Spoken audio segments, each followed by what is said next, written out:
देवानाम प्रिय प्रियदर्शी चक्रवर्ती सम्राट अशोक आज विश्व भर के सभी महानतम एवं शक्तिशाली सम्राटों की पंक्ति में शीर्ष स्थान पर विराजित है।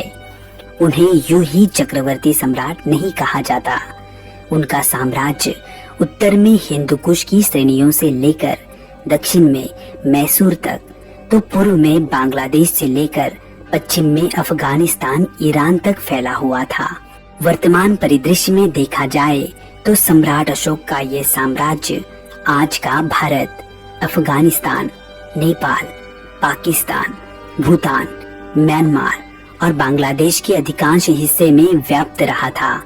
उस समय से लेकर आज तक ये किसी भी भारतीय राजा का सबसे बड़ा साम्राज्य रहा है। इसीलिए मौर्य साम्राज्य के ये तीसरे सम्राट भारत के आज तक के सबसे शक्तिशाली एवं महान सम्राट रहे हैं। इतने विशाल साम्राज्य को कुशलता से संभालने वाले सम्राट अशोक अपने कार्यक्षम प्रशासन के साथ साथ बौद्ध धर्म के वैश्विक प्रचार प्रसार के लिए भी दुनिया भर में प्रसिद्ध रहे। इसीलिए बौद्ध धर्म के इतिहास में गौतम बुद्ध के पश्चात सम्राट अशोक का स्थान बेहद ही महत्वपूर्ण माना जाता है। अपने शुरुआती जीवन में चंड अशोक के नाम से कुख्यात सम्राट अशोक अंत में धम्म की राह पर चलकर देवानाम प्रिय अशोक बने। सत्य, अहिंसा, प्रेम, करुणा और सहिष्णुता, इन मूल्यों को विश्व भर में प्रसारित करने वाले सम्राट अशोक के क्रूरता से करुणा तक के सफर को आज हम इस वीडियो के माध्यम से विस्तार से समझने की कोशिश करेंगे। तो आओ दोस्तों, शुरू करते हैं आज का ये वीडियो।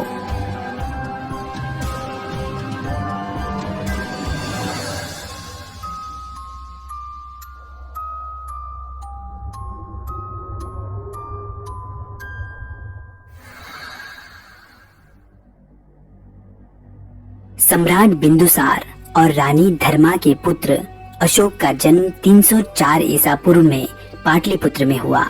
बौद्ध ग्रंथों में वर्णन है कि सम्राट बिंदुसार की 16 पटरानियां और 101 पुत्र थे, जिनमें से 99 पुत्रों को अर्थात अपने 99 भाइयों को मारकर अशोक ने स्वयं को सम्राट पद पर स्थापित कर दिया।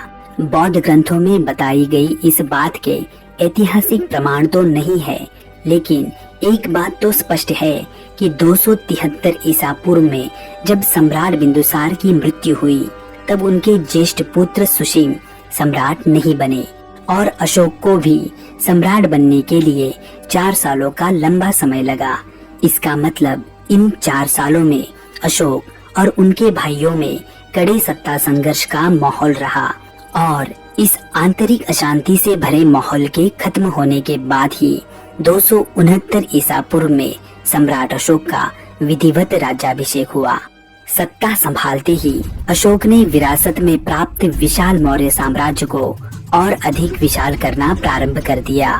साम दाम दंड भेद हर प्रकार की नीति को अपनाते हुए सम्राट अशोक ने आधुनिक असम से लेकर ईरान की सीमा तक का साम्राज्य केवल 8 वर्षों में ही विस्तृत कर लिया। इस दौरान अपने कठोर व्यवहार के कारण लोग सम्राट अशोक को चंड अशोक के नाम से पुकारने लगे। बौद्ध साहित्य तथा लोक कथाओं में चंड अशोक के इस कठोर रूप का वर्णन करने वाली कई कहानियां प्रचलित है। भारत समेत पश्चिमोत्तर प्रदेश के बहुतांश भूभाग पर अधिकार करने के पश्चात सम्राट अशोक अब दक्षिण में कलिंग की तरफ बढ़े। आज के ओडिशा, छत्तीसगढ़ और झारखंड में फैला कलिंग उस वक्त का एक महत्वपूर्ण राज्य था। उत्तर से दक्षिण की तरफ जाने वाली थल तथा जलमार्गों पर उसका विशेष रूप से नियंत्रण था।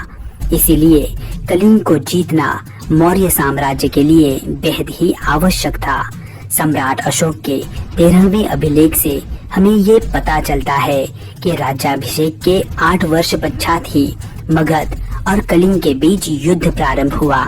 261 ईसा पूर्व के आसपास सम्राट अशोक ने कलिंग के सेनापति कलिंगराज को आत्मसमर्पण कर मौर्य साम्राज्य में विलीन होने का आदेश दिया, लेकिन कलिंगराज ने अशोक के आदेश को ठुकरा दिया और परिणाम स्वरूप युद्ध प्रारंभ हुआ। अपनी आजादी और अस्तित्व की इस लड़ाई में कलिंग की सेना समेत आम जनता ने भी हिस्सा लिया और मौर्य सेना को कड़ी टक्कर दी। लेकिन विशाल मौर्य सेना और अशोक के दांवपेच के सामने कलिंग का पक्ष कमजोर पड़ने लगा। अंततः सम्राट अशोक के आदेश से मौर्य सेना ने बड़ी बेरहमी से युद्ध भूमि पर कत्ले आम मचा दिया। 13वें शिलालेख के अनुसार इस युद्ध में लगभग 1 लाख लोग मारे गए, 1.5 लाख लोग घायल हुए और लगभग उतने ही लोगों को निर्वासित किया गया। सम्राट अशोक ने इस युद्ध के परिणामों को जब अपनी आंखों से देखा, तब उनके चेहरे पर जीत की खुशी की जगह निरर्थक संघर्ष का दुख तीव्रता से झलकने लगा। अनाथ बच्चे, विधवा औरतें और अपाहिज सैनिकों की वेदना को उन्होंने गहराई से महसूस किया। अपने किए पर उन्हें इतना पश्चाताप हुआ कि उन्होंने युद्ध क्रियाओं को सदा के लिए बंद कर देने का निश्चय कर लिया और कलिंग का युद्ध सम्राट अशोक के जीवन का अंतिम युद्ध साबित हुआ। यहीं से सम्राट अशोक ने अहिंसा तत्व को अपनाते हुए युद्ध की जगह बुद्ध के मार्ग का चयन किया। दिव्यावदान के अनुसार उपगुप्त नामक बौद्ध भिक्षु ने सम्राट अशोक को बौद्ध धर्म की दीक्षा दी और यहीं से सम्राट अशोक ने शिकार तथा पशु हत्या करना भी छोड़ दिया। उनका हृदय अब मानवता के प्रति दया और करुणा से भर गया। उन्होंने जन कल्याण के लिए अनेकों काम हाथ में लिए, जिसमें चिकित्सालय, पाठशालाएं, सड़कें और कुओं के निर्माण को उन्होंने प्राथमिकता दी। इसी के साथ सभी संप्रदायों के सन्यासियों को भी उन्होंने खुलकर दान दिए। अशोक के शासनकाल में ही पाटलिपुत्र में तृतीय बौद्ध संगीति का आयोजन किया गया। मोगली पुत्ततीस की अध्यक्षता में आयोजित इस बौद्ध संगीति में अभिधम्म पिटक नामक त्रिपिटक ग्रंथ की रचना हुई और बौद्ध धर्म के वैश्विक प्रचार के लिए बौद्ध भिक्षुओं को विभिन्न देशों में भेजा गया, जिनमें अशोक के पुत्र महेंद्र एवं पुत्री संघमित्रा भी सम्मिलित थे। महेंद्र ने श्रीलंका के राजा तिस्स को बौद्ध धर्म की दीक्षा दी और बौद्ध धर्म श्रीलंका का राजधर्म बन गया। स्वयं सम्राट अशोक ने भी धर्म यात्राओं के माध्यम से धम्म का प्रचार किया। उन्होंने अपने अभिषेक के 10वें वर्ष बौद्ध गया की यात्रा की, तो अपने अभिषेक के 20वें वर्ष लुम्बिनी ग्राम की यात्रा की। इसी के साथ विभिन्न धार्मिक संप्रदायों के बीच बढ़ रहे द्वेष भाव को मिटाकर धर्म की एकता स्थापित करने के लिए उन्होंने अपने अभिषेक के 13वें वर्ष धर्म महापात्र नामक पदाधिकारियों का एक वर्ग बनाया। बौद्ध धर्म के प्रचार प्रसार के क्रम में सम्राट अशोक ने आगे अनेकों शिलाभिलेखों को उत्कीर्ण करवाया, जिनके माध्यम से सम्राट अशोक ने अपने अत्यंत मानवीय विचारों को तथा जीवन के आदर्शों को विश्व भर में पहुंचाने का कार्य किया। उन्होंने अपने 37 वर्ष के शासनकाल में लगभग 40 अभिलेखों का निर्माण करवाया, जिन्हें ब्राह्मी, खरोष्टी तथा आर्मेयिक ग्रीक लिपियों में लिपिबद्ध किया गया है।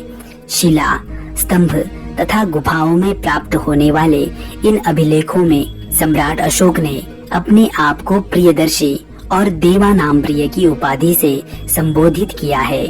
आधुनिक बांग्लादेश, भारत, अफगानिस्तान, पाकिस्तान और नेपाल में जगह जगह पर मिलने वाले इन अभिलेखों को शिलालेख, स्तंभालेख और गुहालेख ऐसे 3 भागों में विभाजित किया जाता है।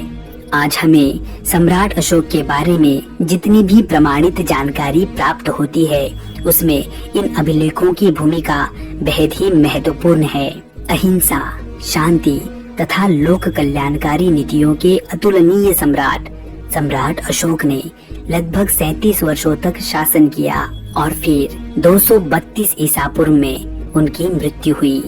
आज उनकी मृत्यु के 2300 साल पश्चात भी हम उनकी महानता का सदैव स्मरण करते हैं। भारत की राजमुद्रा और राष्ट्र ध्वज के मध्य में स्थित चक्र सम्राट अशोक के सारनाथ स्तंभ से ही लिए गए हैं। तो दोस्तों, आपको ये जानकारी कैसी लगी आप हमें कमेंट बॉक्स में जरूर बताइए। वीडियो को लाइक करके अपने दोस्तों में शेयर कीजिए और चैनल को सब्सक्राइब करके बेल आइकन को ऑल नोटिफिकेशंस पर सेट कीजिए ताकि हमारे अगले वीडियो की नोटिफिकेशंस आपको तुरंत प्राप्त हो। तो चलो दोस्तों, मिलते हैं अगली किसी वीडियो में।